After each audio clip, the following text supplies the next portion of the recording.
사도행전 3장 1절부터 8절 말씀을 제가 읽겠습니다.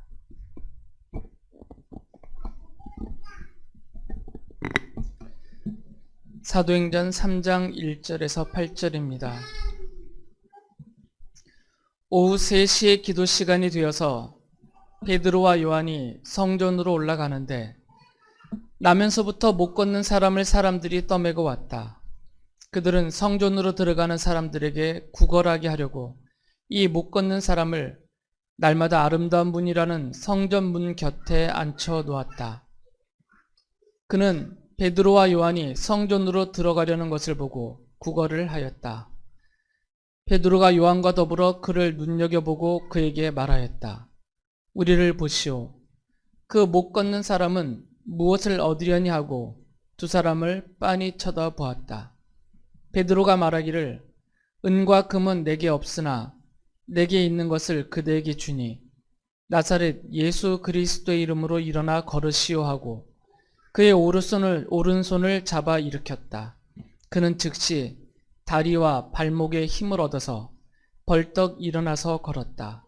그는 걷기도 하고 뛰기도 하며 하나님을 찬양하면서 그들과 함께 성전으로 들어갔다.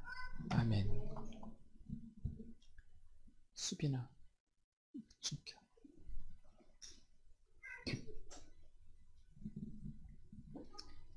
읽어드린 대로 이 사도 베드로와 요한이 성전에서 구걸하고 있던, 그러니까 태어나면서부터 걷지 못하던 사람을 고쳐주었습니다. 베드로와 요한은 이 사람을 고쳐줄 때 다른 어떤 방법도 쓰지 않았고 오직 그 사람을 향하여서 예수 그리스도의 이름만을 말하면서 우리 주 예수 그리스도의 이름으로 그 사람을 고쳐주었습니다. 사도행전 3장 6절에서 베드로가 그에게 한 말을 이렇게 기록했죠. 은과 금은 내게 없으나 내게 있는 것을 그대에게 주니 나사렛 예수 그리스도의 이름으로 일어나 걸으시오.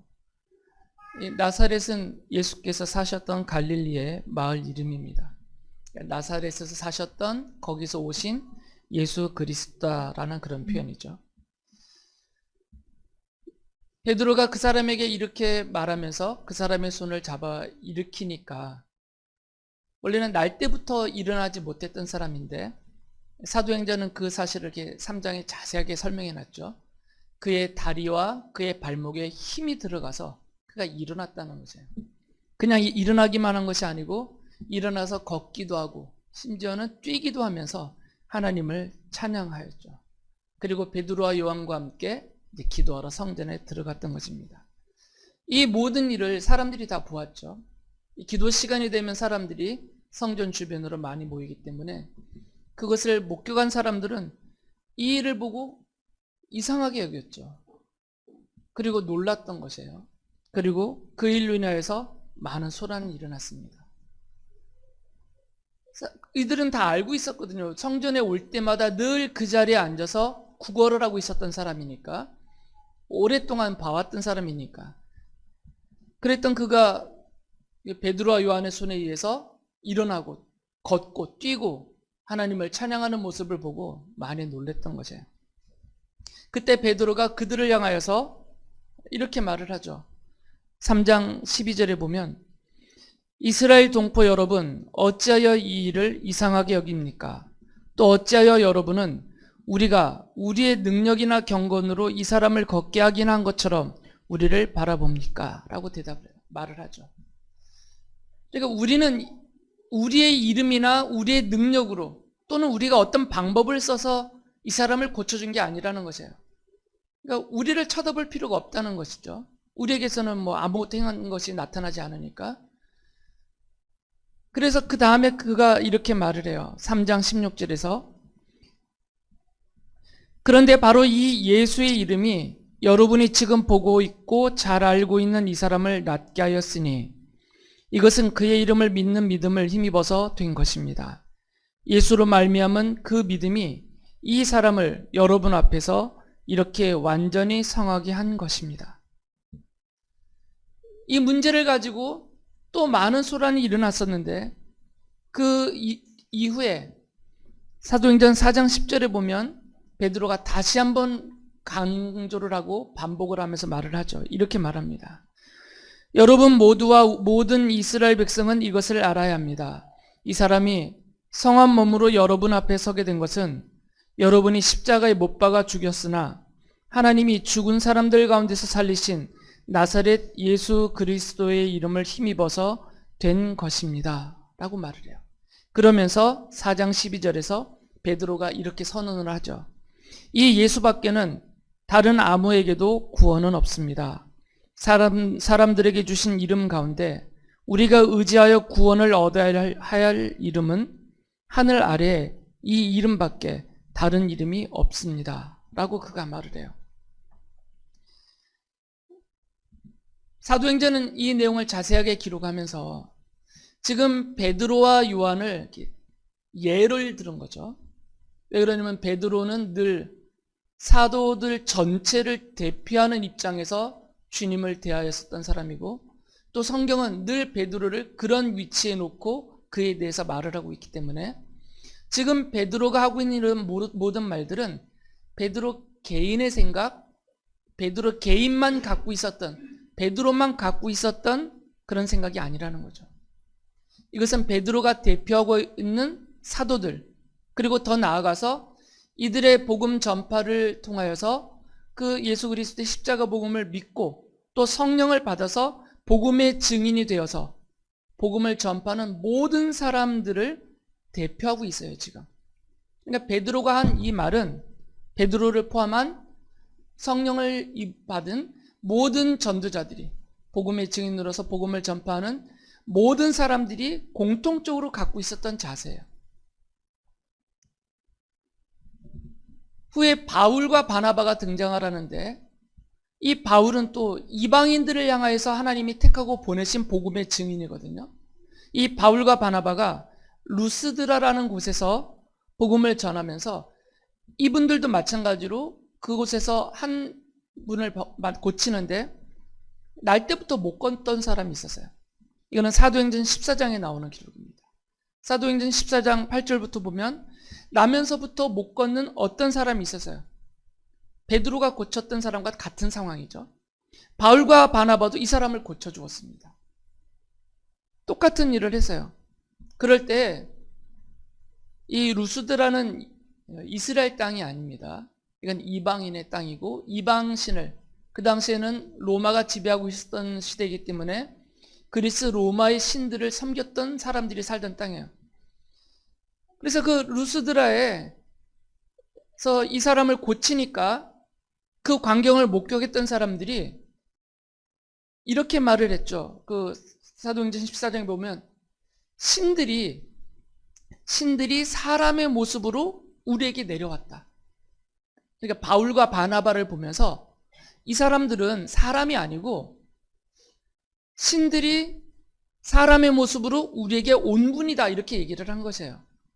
그러면서 제우스를 섬기는 그 신전의 제사장이 직접 와서 황소 몇 마리와 또 신에게 바칠 화환을 들고 와서 그 자리에 있는 모든 군중들과 함께 바나바는 제우스라고 부르고, 그러니까 제우스가 사람의 모습으로 나타난 사람이다라는 거예요, 지금.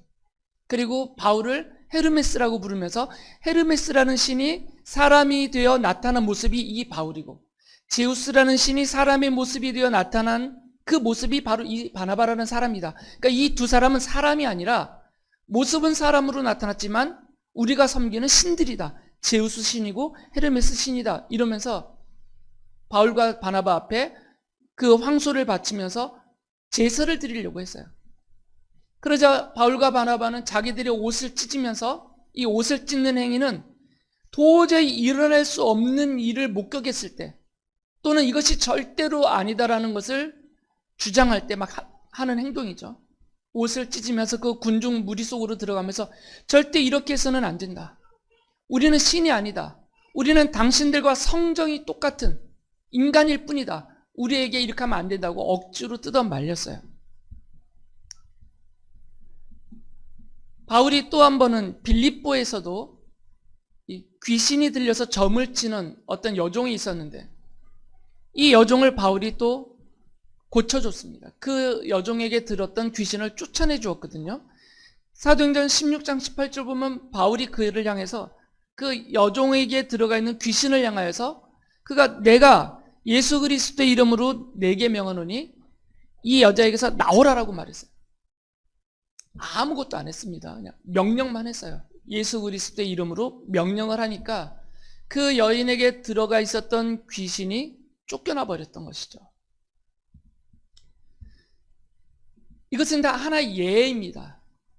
이 사건 자체만을 말하는 것이 아니고 베드로를 통해서 또 바울을 통해서 베드로는 유대인들을 향한 그들에게 복음을 증거하도록 하나님이 세우신 종들이에요. 복음의 증인들이었고 바울과 바나바는 유대인을 벗어나서 이방인들에게 복음을 전하라고 하나님이 택하고 세우신 복음의 증인이었어요. 대표적인 인물들입니다. 이분들만 복음을 전했다는 게 아니고 이분들이 대표하고 있는 많은 사람들이 있었던 것이에요. 유대인들을 향해서 복음을 전했던 많은 사도들과 성도들이 있었고 또 이방인들을 향해서 복음을 전파했던 많은 종들이 있었어요. 많은 성도들이 있었고 그분들을 대표하는 두 인물이었던 것이죠. 베드로와 바울이 공통되게 강조하는 것은 무엇이냐면 우리의 이름으로 할 수 있는 것은 없다라는 것이에요. 나에게서 나갈 수 있는 능력은 없다라는 겁니다.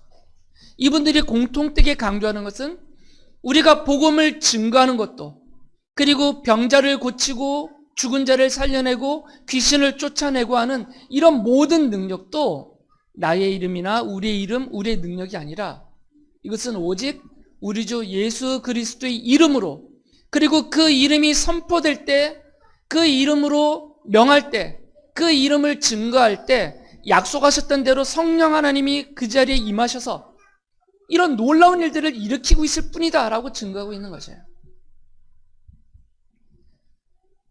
이들이 대표하고 있었듯이 성령을 받은 모든 성도들은 복음의 증인이 되었고 담대하게 나가서 복음을 전파했는데 그때마다 하나님이 약속하신 대로 성령 하나님이 그들과 함께 하셔서 복음을 증거할 때 전파할 때 그 복음을 듣는 사람들 중에 구원받기로 하나님이 구원하기로 택하고 정해놓은 사람들은 회개하고 뉘우치고 복음을 깨닫고 그 복음을 받아들이고 믿음으로 주의 자녀로 거듭나는 놀라운 일들을 성령 하나님이 일으키셨어요.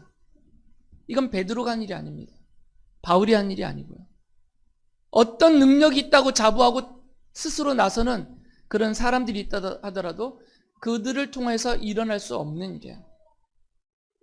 반복적으로 제가 강조하고 있지만 죄인이 자기의 죄를 깨닫고 예수 그리스도의 십자가의 복음을 믿음으로 받아들이고 하나님의 자녀로 거듭나는 이런 모든 일들은 사람의 힘으로 되지 않습니다. 그것은 오직 성령 하나님이 하시는 일이에요. 100% 전적으로 성령 하나님이 하시는 일이에요. 베드로에게서 나간 능력이 1도 보탠 것이 없고 바울의 언변이 1도 더한 것이 없어요. 완전히 성령 하나님이 하시는 일이에요.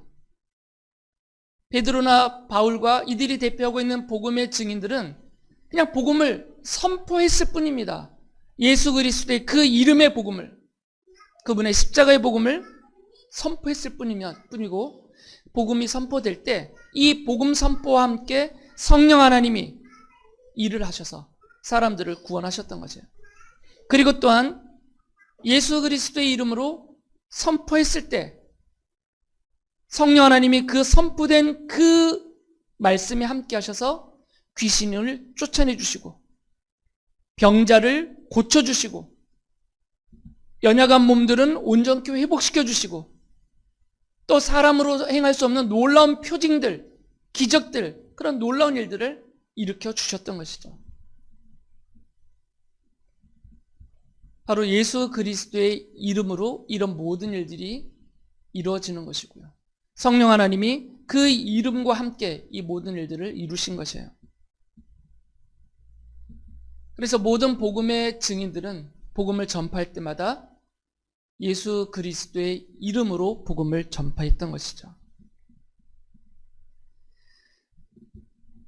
예루살렘 교회에서 당시에 이방인 교회 중심지였던 안디옥 교회를 향해서, 안디옥은 터키의 그 남부 쪽에 있는, 이스라엘 땅과 꽤 가까운 터키의 남부 쪽에 있는 도시인데, 해안에 있는 도시인데, 이 안디옥의 교회에게 바울과 바나바를 보냈어요. 예루살렘 교회에서 결정한 내용들을 그 이방인 교회인, 이방인들이 중심에서 세운 이 안디옥 교회 사람들에게 전달해 주라고 바울과 바나바를 대표로 보내면서, 사도행전을 보면 그들에 대해서 이 사람들은, 이 바울과 바나바는 주 예수의 이름을 위해서 죽을 것까지 각오하고 있는 사람들이다라고 소개를 해요. 바울과 바나바는 주 예수 그리스도의 이름을 위하여서 죽을 것까지도 각오한 사람이다라고 이분들을 인정하며 보내죠. 바울도 스스로 그렇게 자기를 이야기를 해요. 사도행전에 보면, 사도행전 21장 13절에 보면 이 바울의 각오를 말합니다. 바울이 예루살렘으로 올라갈 때, 예루살렘으로 올라가면 거기서 붙들려서 로마까지 끌려가고, 로마에서 순교를, 그 일대에서 또 고난을 당하다가 옥에 갇혔다가 나중에 풀려났다 다시 잡혀서 순교를 당하는 그런 지금 흐름이거든요. 이제 바울이 자기가 그렇게 될 것을 알아요. 성령께서 알려주셨기 때문에. 그래서 예루살렘으로 올라가다가 그 예루살렘 가까이에 있는 가이사랴에서 잠시 머물렀는데, 그때 바울을 만나려고 많은 성도들이 왔어요. 그때 바울이 그들을 향해서 강조를 합니다. 나는 각오가 돼 있다. 나는 우리 주 예수 그리스도의 이름을 위하여 나는 죽을 것까지 나는 각오가 되어 있는 사람이다라고 말해요. 실제로 그리고 바울은 그 각오를 가지고, 예수 그리스도의 이름을 위하여서 내가 죽겠다라는 각오를 가지고 로마에까지 가고, 그 일대에서 결국은 순교당할 때까지 복음을 전파합니다. 이처럼 복음을 전파하는 모든 사람들은 한 가지만 붙들었어요.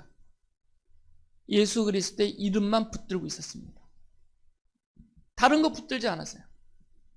예수 그리스도의 이름만 붙들었던 얘기는 무슨 말씀이냐면, 다른 사람을 붙들지 않았다는 것이죠.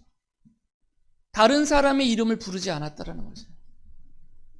로마 황제 이름을 부르지 않고, 어떤 능력자들의 이름을 부르지 않고, 그들의 이름을 부르면서 나를 도와달라, 나에게 필요한 것을 채워달라, 이렇게 안 했다는 것이에요. 귀신을 쫓아낼 때도 내가 가이사의 이름으로 명하노니 나가라, 이렇게 안 했다는 거예요. 로마 황제를 가이사라고 부르잖아요.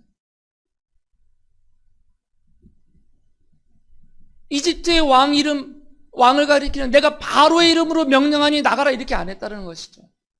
당시에 어떤 권세자들의 이름도 의지하지 않았어요.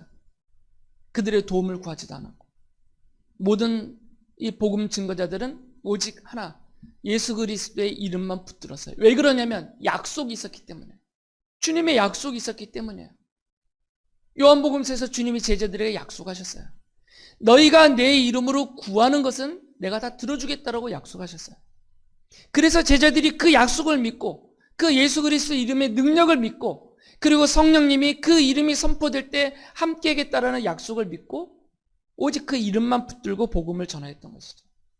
그 이름으로 복음을 전파했고, 그 이름으로 놀라운 일들을 행하였던 거죠. 그래서 이 성령을 받아서 복음의 증인이 되었던 사도들과 성도들이 기도했던 것이 있습니다. 사도행전 4장 29절 30절에 보면 이분들이 기도했던 것이 있어요. 그분들이 했던 기도를 사도행전에 이렇게 기록했습니다.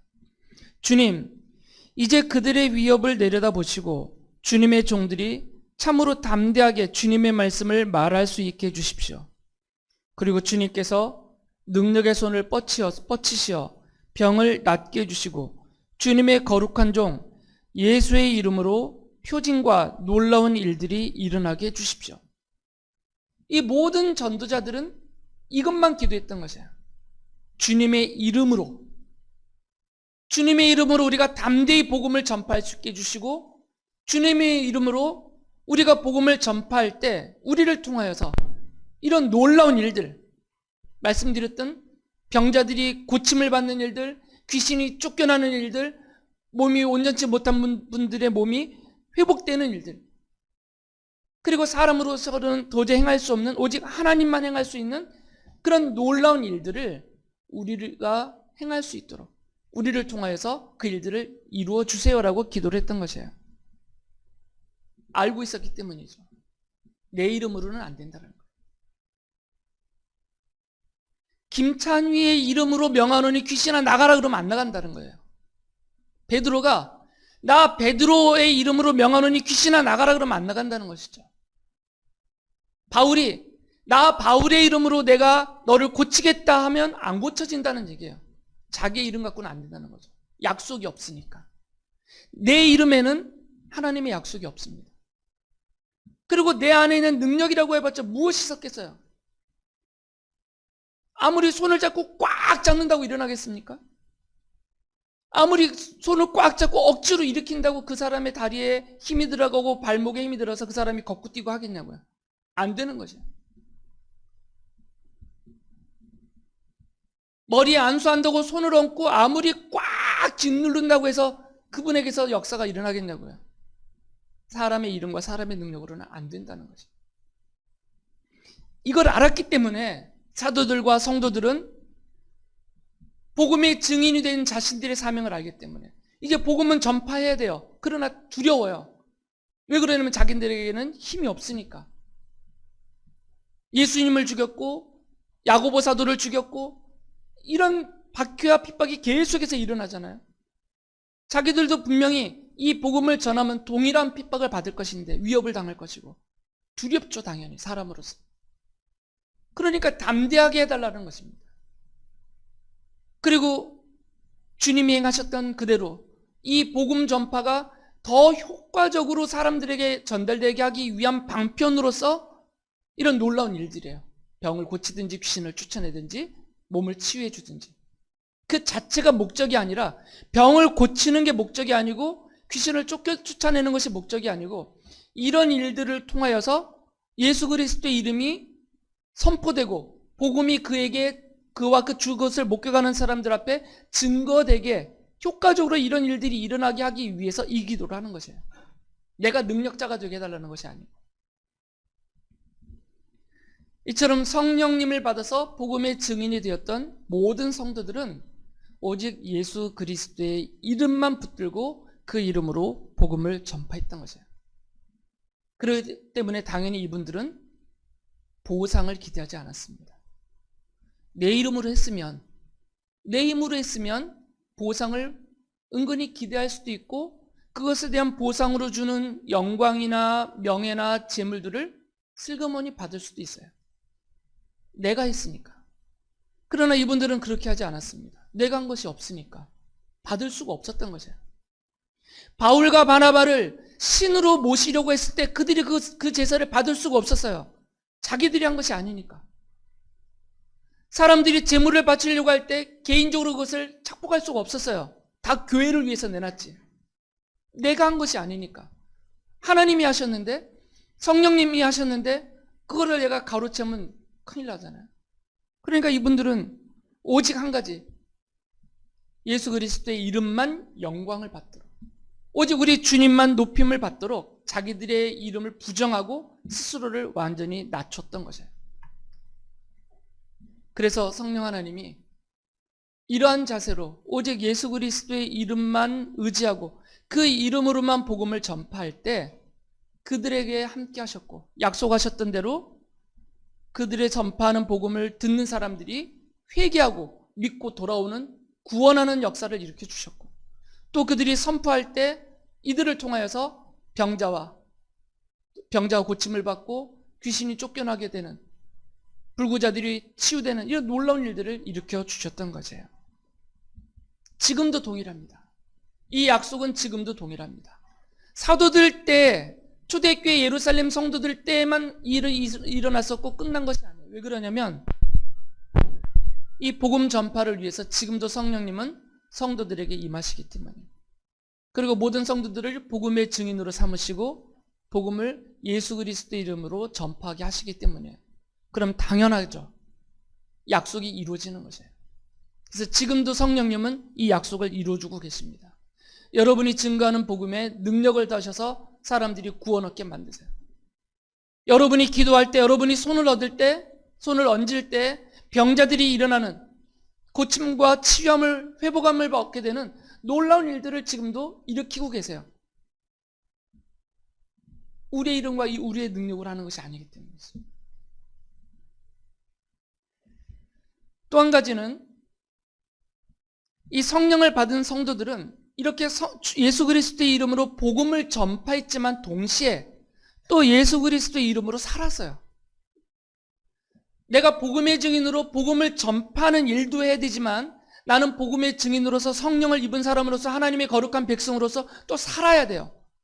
그러니까 이분들은 자기가 사는 개인적인 생활, 믿음의 가정을 이루고 사는 이 가정생활, 또 함께 교회로 모여 사는 교회 공동체로서의 생활, 이런 생활도 예수 그리스도의 이름으로 했다라는 거죠.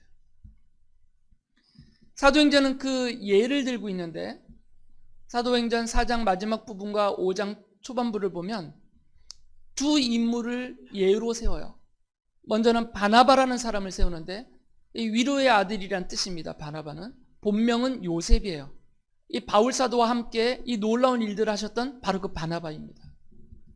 이 바나바라는 분이 사도행전의 기록을 보면 사도행전 11장 24절이나 이런 데 보면 바나바를 어떻게 평가해놨냐면 착한 사람이라고 해놨어요.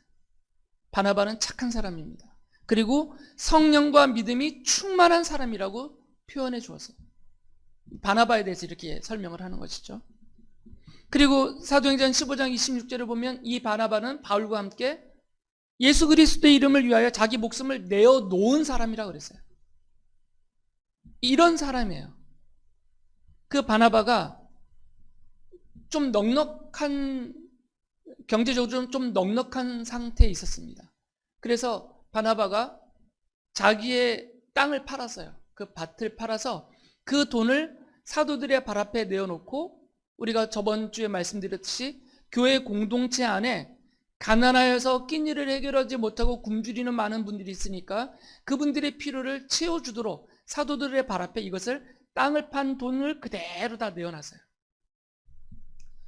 이 바나바와 대조해서 또 다른 인물이 나오는데 바로 5장에 가면 아나니아와 삽비라라는 부부입니다. 이 부부도 자기네도 땅을 팔았어요. 그런데 그 판 돈에 얼마를, 그 액수는 정확히 몇 대 몇이냐 나눌 수 없지만 상당한 액수의 돈을 따로 감추어 두었어요. 그것을 따로 빼놓고 남은 돈만 사도들 앞에 내어놨죠. 바나바처럼. 바나바를 따라 하니까 본보기로 삼고. 그때 사도들이 베드로가 대표해서 그 아나니아와 삽비라에게 물었죠. 이 돈이 전부입니까? 이 돈이 당신이 판 땅의 그 밭의 값 전부입니까? 라고 물어봤을 때 아나니아가 그렇습니다라고 뻔뻔하게 대답을 했어요.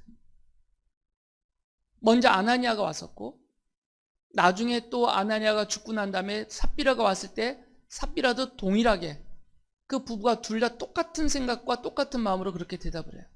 이게 전부입니다. 그럴 때 베드로 사도가 아나니아와 삽비라에게 한 말이 있습니다. 당신들은 사람을 속인 것이 아닙니다. 나 베드로와 우리 사도들을 속인 게 아니라는 거죠. 당신들은 사람을 속인 것이 아니라 성령 하나님을 속인 것입니다. 하나님께 거짓말한 것입니다. 라고 그 앞에 선언을 해버렸어요. 그리고 뭐 목을 졸랐다든지 돌로 쳤다는 게 아닙니다. 그냥 그 말만 선언했어요. 당신들은 사람을 속인 게 아니고 하나님을 속였습니다. 하나님이 그 즉시 아나니아를 죽여버리셨어요. 그리고 아나니아의 시신을 사람들이 들고 나갔을 때 그 사실을 모르고 뒤에 나중에 다시 왔던 삽비라가 똑같은 일을 했기 때문에 삽비라도 그대로 죽어버렸습니다. 아나니아와 삽비라의 죽음에 대해서 또 깊은 해석을 하고 영적인 해석을 하고 그럴 필요 없어요. 지금 대조하고 있는 것입니다. 바나바라는 사람이 한 일과 아나니아와 삽비라가 한 이 일을 놓고 대조라는 것이에요. 그 차이점은 뭐겠어요? 똑같은 행동을 했잖아요. 땅을 팔고. 차이점은 뭐냐면 속였다라는 거죠. 아나니아와 삽비라는 속였습니다. 누굴 속였냐면 하나님을 속인 거죠. 성령 하나님을 그 앞에서 거짓을 했던 것이죠. 왜 이런 사건을 대조적으로 보여주시냐면 교회 공동체는, 당시 예루살렘 교회 공동체는 사람이 세운 교회가 아니기 때문이에요. 베드로가 세운 교회가 아니기 때문입니다. 베드로나 요한이나 야고보나 이런 사도들이 세운 교회가 아니에요. 그랬다면 사람을 속인 것이 되겠죠. 베드로가 교회의 주인이니까. 그런데 이 교회와 이 교회 공동체는 성령 하나님이 세우신 것입니다. 예수 그리스도의 십자가의 복음 위에 성령 하나님이 세우신 교회예요. 그리고 그 교회에 모든 일을 대표하는 대리자로 사도들을 세우셨을 뿐이에요. 그러니까 베드로와 사도들은 자기들의 이름으로 교회를 다스리는 것이 아니고 교회를 이끄는 것이 아닙니다. 예수님의 이름을 그들이 대행하고 있을 뿐인 것이에요. 그래서 아나니아와 삽비라가 베드로와 사도들을 속인 것은 베드로와 사도를 속인 것이 아니라 이들이 대리하고 있는, 이들이 대표하여서 교회와 성도들 앞에 드러내고 있는 예수 그리스도의 이름을 속인 것이고 성령 하나님을 속인 것이 돼버린 것이죠. 그것을 강조하는 사건이에요. 바울과 바나바가 안디옥에서 함께 1년 동안 계속 머물면서 교회에서 성도들을 모아서 그들에게 말씀을 가르쳤어요. 이 복음을 가르쳤습니다. 그 1년 동안 이들이 교회 공동체로 모여서 이 복음, 이 말씀으로 가르치고 배우며 몰두하였을 때 주변 사람들이, 교회 바깥에 있는 주변 사람들이 이 안디옥 교회에 모인 이분들을 보면서 뭐라고 불렀냐면 쟤네들은 그리스도인이야 이렇게 불렀어요. 비난하면서 불렀든지 존중하면서 불렀든지 간에 교회 공동체로 모인 성도들을 가리켜서 처음으로 나온 이름입니다. 저 사람들은 그리스도인이다 이렇게 불렀어요. 이 그리스도인이란 말은 그리스도를 따르는 자라는 말이죠. 우리나라에서는 예수쟁이 이렇게 불렀던 말과 똑같은 것이에요. 예수님을 믿는 사람들이다. 우리나라식으로 표현하면 예수쟁이가 되는 것이고, 이 당시에 처음으로 이렇게 불려졌어요. 성도들은 그리스도를 따르는 자들이다. 그래서 그리스도인 이렇게 불렀어요. 성도들은 그리스도를 따르는 사람, 그리스도인이라는 이름을 얻어버렸어요. 사람들로부터. 그 다음부터는 이제는 바울, 베드로 또는 바나바 이런 자기의 이름으로 사는 게 아니에요. 이제부터는 예수 그리스도를 따르는 자이기 때문에 이 사람들의 이름 위에 다른 이름이 얹혀져 있죠. 바로 예수 그리스도의 이름이에요. 그리스도를 따르는 자들이니까. 이제는 바울이 사는 삶의 모습은 바울 개인의 이름으로만 사는 것이 아니기 때문에 바울에게만 그 모든 평가가 쏟아지고 담겨지지 않습니다. 이 바울이 따르고 있는, 드러내놓고 따랐으니까 예수 그리스도의 이름을 위해서 나는 죽기까지도 하겠다고 따랐던 사람이니까 이 바울이 드러내고 있는 예수 그리스도의 이름이 함께 평가받는 것이에요. 김찬희 목사가 이 문등 땅에서 오래 계셨던 분들은 제가 누군지 다 알아요. 새로 오신 분들은 잘 모르지만, 그러면 저를 평가할 때 김찬희 목사라는 한 사람으로 평가하지 않는다는 거죠. 저에 대한 평가는 곧 제가 믿고 섬기고 전하고 있는 우리 예수님에 대한, 우리 하나님에 대한 평가와 같이 연결되게 되어져 있어요. 그래서 성도들은 예수 그리스도의 이름을 전하면서 동시에 그 예수 그리스도의 이름으로 살았던 것이에요. 예수 그리스도의 이름이라는 그 울타리 안에서 이분들은 살았던 것입니다. 사도행전은 이분들이 살았던 그 삶을 세상 사람들이 어떻게 평가했는지를 기록해 주었죠. 저번 주에 말씀드렸듯이 사도행전 2장 4절 보면 사람들이 교회로 모인 성도들에게 호감을 샀다. 이들이 호감을 가졌다라고 말해요.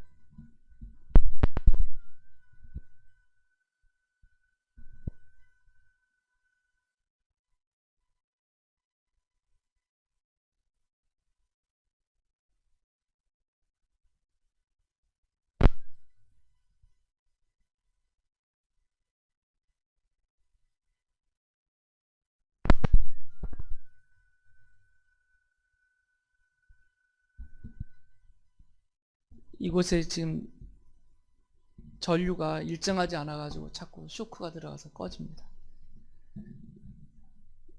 중국에 계시는 분들은 다 이해하실 겁니다. 그래서 호감을 샀고 사람들로부터 칭찬을 받았다고 사도행전 5장 13절에도 기록이 되어 있습니다. 바울이 데살로니가 교회에 편지를 써보낸 게 데살로니가 전서예요. 첫 번째 보낸 편지. 이 데살로니가 전서 2장 10절에 보면 바울이 데살로니가 교회들을 향해서, 데살로니가 교회뿐만 아니라 자기가 복음을 전했고 자기가 섬겼던 모든 교회와 성도들을 향해서 뭐라고 말했냐면, 우리는 바울과 자기와 함께 했던 전도대 일행 전체를 말하는 거예요. 우리는 당신들을 향하여서, 사람들을 향하여서 언제나 우리는 경건하고 올바르고 흠잡힐 데 없이 처신하였다라고 말해요. 그러니까 바울과 이 일행은 예수 그리스도의 이름으로 복음을 전해야 되기 때문에, 그리고 그 이름이 영광을 받으시도록 해야 되기 때문에 자기들의 이름, 자기들의 삶을 다 부정하고 낮추고 오직 사람들 앞에서 우리는 경건하게, 그리고 아주 올바르게, 그리고 어떤 흠잡힐 것도 없도록 그렇게 처신하며 살았습니다라고 말해요. 왜 그러냐면 자기들이 엉터리로 살면 자기들 위에 덮어 씌워져 있는, 자기들이 늘 소리 지르고 있는 예수 그리스도의 이름이 모독을 당하기 때문에, 오직 그 영광이 예수 그리스도의 그 이름으로 돌아가도록 하기 위해서 이렇게 살았다라는 거죠. 그리스도의 이름 안에 살았던 것이죠. 바울은 골로새 교회에게 편지를 보내면서 골로새 교회 교인들에게 이렇게 말했어요. 골로새서 3장 17절 보면, 그리고 말이든 행동이든 무엇을 하든지 모든 것을 주 예수의 이름으로 하고 그분에게서 힘을 얻어서 하나님 아버지께 감사를 드리십시오. 바울은 이렇게 말할 수밖에 없죠. 자기를 포함한 모든 교회 공동체가 예수 그리스도의 이름 안에 살고 있기 때문에, 그러니까 당연히 말할 때도 예수 그리스도의 이름으로 말을 해야 되는 거예요. 그 이름이 모독당하지 않도록. 행동할 때도 마찬가지입니다. 무엇을 하든, 그래서 모든 것을 하든 그 모든 것을 다 주 예수의 이름으로 하라라고 말했던 거죠. 사도행전은 이 성령을 받은 성도들이 예수 그리스도의 이름으로 이렇게 복음을 전하였고 이렇게 예수 그리스도의 이름으로 살았다라고 이야기해주고 있어요, 우리에게. 하나님은 성령을 받은 모든 성도들에게 그리스도인, 예수 그리스도를 따르는 사람이라는 고귀한 이름을 주셨어요. 그렇기 때문에 우리는 예수 그리스도의 이름 안에 있습니다, 지금. 그 이름으로 구원을 얻었고 그 이름으로 생명을 얻었습니다. 그 이름으로 복음의 증인으로 살면서 성령님이 함께 하시는 은혜도 누리며 살고 있는 것이에요.